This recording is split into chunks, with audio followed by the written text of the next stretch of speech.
ជាថ្លៃមកអ្នកក្រប្រឹងត្រដរកុំដគ្មានវេលាគ្មាននៅខាងបានថ្លៃមកគុំនៅឬតែគ្មានវេដូចគេ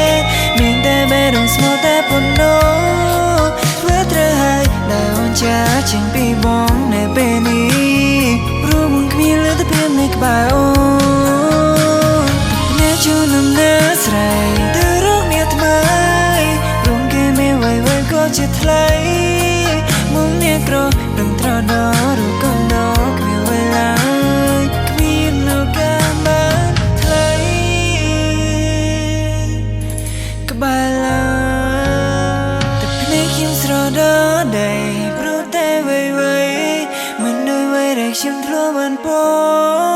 ខ្ញុំអ្នកក្រដឹងត្រដរកុំដ